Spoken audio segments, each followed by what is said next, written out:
Bonjour, je m'appelle Lucas, mécanicien de l'équipe FDJ Nouvelle-Aquitaine Futuroscope. Et aujourd'hui, je vais vous montrer comment dans une équipe cycliste on lave les vélos, rapidement parce qu'on en a beaucoup à faire et simplement parce que vous pourrez le faire chez vous sans problème. Donc nous, on utilise des pieds mécaniques. Vous pouvez en avoir pour tous les prix, de 30 à 200 € et ça vous facilitera grandement la vie. Si vous n'en avez pas, vous pouvez simplement poser le vélo contre un mur, juste de manière à avoir le pédalier qui puisse tourner pour nettoyer la chaîne sans que la pédale tape dans le mur. On commence par dégraisser la chaîne, donc un dégraissant standard qu'on trouve dans les commerces de cycle. On utilise nous un pinceau, mais il existe des sprays. Ça évite un excès de mauvaise graisse sur la chaîne et de sable et de poussière qui peuvent s'attacher quand la graisse est trop épaisse. On peut voir que à peine le produit passé, la chaîne commence déjà à s'éclaircir.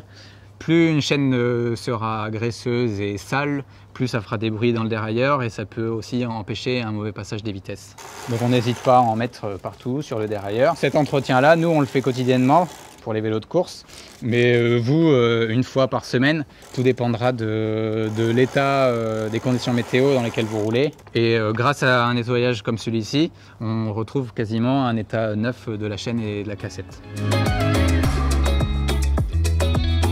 Une fois que notre chaîne est dégraissée, on va utiliser un produit pour dissoudre la poussière ou la boue qui peut être sur le cadre.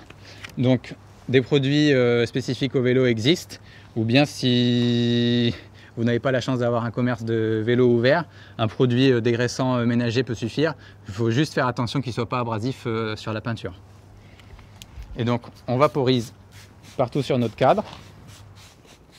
Une fois notre produit vaporisé partout sur le vélo, on va utiliser le Karcher. Ça va nous permettre de vraiment enlever toutes les saletés en profondeur de la chaîne, de la cassette, toute la boue et toute la poussière qui a pu s'accumuler sur le cadre. Une fois de temps en temps, un coup de Karcher, je vous conseille, ne fait pas de mal pour vraiment enlever la saleté en profondeur. Donc si vous n'avez pas la possibilité de vérifier les roulements en profondeur à chaque nettoyage, on évite de s'attarder sur les boîtiers de pédalier, sur les jeux de direction et sur la roue libre pour éviter que les roulements s'oxydent et du coup s'abîment plus rapidement et nécessitent un changement plutôt qu'un entretien régulier. Une fois que votre vélo est rincé, que le plus gros de la saleté est enlevé, on va passer un coup d'éponge partout sur le cadre. Ça permettra d'enlever les derniers morceaux de poussière ou de boue qui peuvent rester. Et alors pour ça, il faut démonter la roue. Ça va nous permettre vraiment d'accéder aux derniers petits recoins du cadre et en dessous. D'où l'avantage d'avoir un pied de mécanique en hauteur. Pour ne pas rayer le cadre, on utilise une roulette pour venir mettre la chaîne. Aujourd'hui, la roulette, c'est un accessoire dont on ne peut plus se passer. On lave tellement les vélos, ça nous évite de rayer le cadre avec la chaîne quand on tourne les manivelles. Et vous, pendant le voyage, ça peut vous servir aussi pour pas que la chaîne vienne taper le cadre sur les vibrations. Et ce serait dommage d'abîmer un vélo juste parce qu'on n'a pas investi dans un petit accessoire qui coûte 10 € en magasin de vélo. Maintenant, on va passer un coup d'éponge. Ça va nous permettre d'enlever vraiment les dernières parties sales qui restent sur le cadre, de nettoyer tous les petits recoins qui n'ont pas été faits avec le Karcher. On frotte aussi la chaîne pour enlever les derniers morceaux de graisse qui peuvent rester.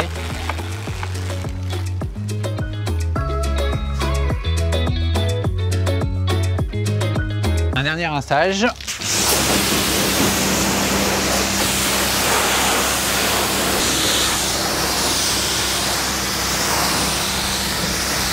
Un petit coup de soufflette sur le vélo, ça permet de chasser l'eau des roulements, surtout si vous avez passé au Karcher votre vélo. Si vous n'avez pas de soufflette, un bon coup de chiffon permet de sécher l'extérieur de la chaîne. Et si vous lavez votre vélo en été, laissez-le au soleil, ça permettra de sécher vraiment l'intérieur de la chaîne. C'est très important de faire attention à la chaîne parce que c'est un élément important du vélo, c'est ce qui transmet la force de nos jambes à la roue. Donc si elle s'oxyde et qu'elle casse quand on pédale, ça peut faire très mal. Pour protéger le cadre, on utilise un petit peu de polish. Ça permet d'éviter que la poussière s'accumule sur le cadre. Ça permet aussi d'avoir un rendu esthétique brillant et ça fait plaisir de rouler avec un joli vélo. Entretenir son vélo, c'est vraiment satisfaisant. Le cyclisme, c'est devenu un sport tellement de précision et avoir un vélo parfaitement entretenu permet de décupler son plaisir sur la route.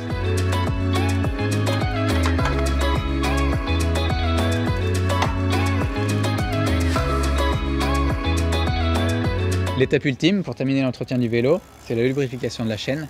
Ça permettra de la préserver et d'enchaîner les kilomètres sans problème.